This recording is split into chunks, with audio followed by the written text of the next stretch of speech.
Assalamualaikum warahmatullahi wabarakatuh. Kami dari kelompok 3, manajemen kelas. Di sini kami akan mempresentasikan materi kelompok 3. Dengan anggota kelompok yang pertama, Anerta Farnelia. Yang kedua, Aulia Putri. Yang ketiga, Rahmat Ramadan. Yang keempat, Dila Permata, dan yang kelima, Sally Vanessa.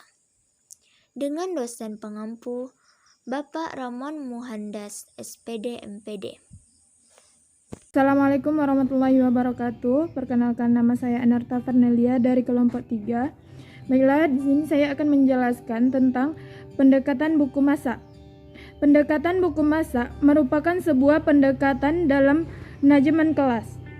Untuk mengetahui pengertian tentang pendekatan buku masak, secara teoretis terdapat beberapa pendapat para ahli, di antaranya Rachman pada tahun 1999 mengemukakan bahwa kelas daftar tentang hal-hal yang harus dilakukan dan tidak dilakukan ini dirumuskan oleh guru atau dapat dilihat dari berbagai sumber. Selanjutnya, menurut Kartadinata pada tahun 1997 menjelaskan bahwa pendekatan buku masak merupakan kombinasi dari berbagai pandangan, merupakan himpunan resep bagi guru. Pendekatan ini disebut buku masak karena berisi rakitan daftar tahap demi tahap tentang apa yang harus dilakukan oleh guru. Pendekatan buku masak adalah pendekatan terbentuk rekomendasi berisi daftar hal-hal yang harus dilakukan dan yang tidak harus dilakukan oleh seorang guru apabila menghadapi berbagai tipe masalah manajemen. Terima kasih. Selanjutnya, kelebihan dan kekurangan pendekatan buku masak. Kelebihan dari pendekatan buku masak ini diantaranya yang pertama, merupakan resep bagi guru sehingga guru dapat menentukan langkah pencegahan dan pemecahan masalah yang dihadapi oleh siswa dalam kegiatan belajar mengajar di kelas. Yang kedua, merangsang terciptanya kedisiplinan guru dan siswa. Yang ketiga, dapat menciptakan suasana kelas yang kondusif karena guru dan siswa mengetahui apa yang harus dan apa yang dilarang untuk melaksanakannya. Yang keempat, dapat mengarahkan tindakan guru secara sistematis karena buku masak dibuat secara teratur dan bertahap. Selanjutnya, kekurangan dari pendekatan buku masak. Yang pertama, seringkali guru yang menggunakan pendekatan ini kaku dan monoton, hanya berpedoman pada resep yang sudah ada. Yang kedua, memerlukan kepiawaian guru dalam menyusun resep yang sesuai dengan kondisi aktual kelas. Menurut Suranto mengatakan bahwa guru harus memperhatikan langkah-langkah dalam penyusunan buku masak, yaitu yang pertama, menginventarisasi masalah-masalah siswa yang sering muncul dalam konteks kelas.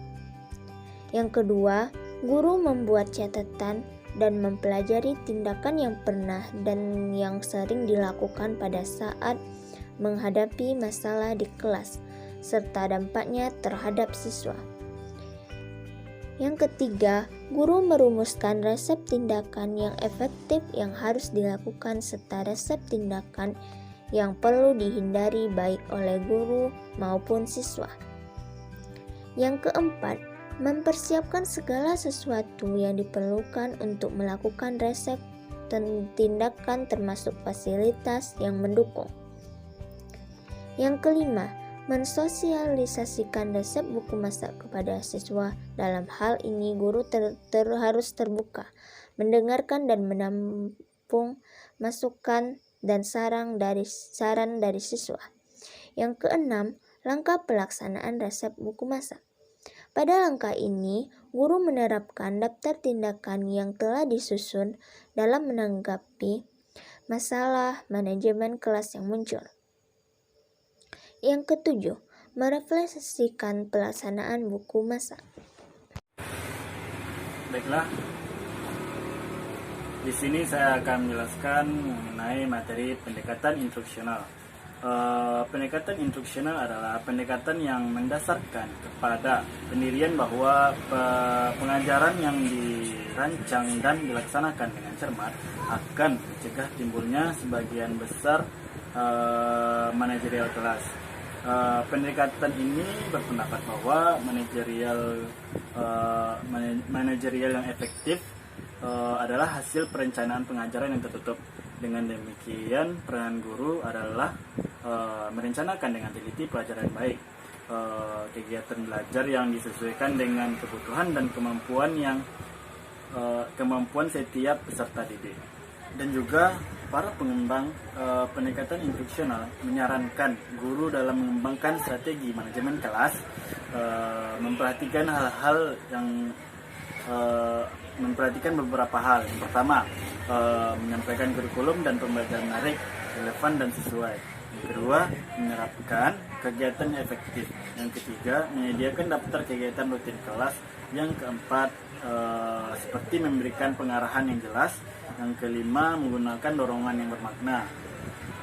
Yang keenam, memberikan bantuan mengatasi rintangan. Yang ketujuh, merencanakan perubahan lingkungan. Dan yang terakhir, mengatur kembali struktur situasi. Baiklah, sekian dari saya. Assalamualaikum warahmatullahi wabarakatuh. Saya Dila Permata. Saya akan melanjutkan pembahasan dari Rahmat Ramadan, yaitu kemampuan guru yang mengatur tempo kegiatan kelas oleh banyak orang sehingga mencegah siswa. Tugasnya yaitu yang pertama, menyediakan kegiatan daftar rutin kelas adalah kegiatan sehari-hari yang perlu dipahami dan dilakukan oleh siswa di kelas.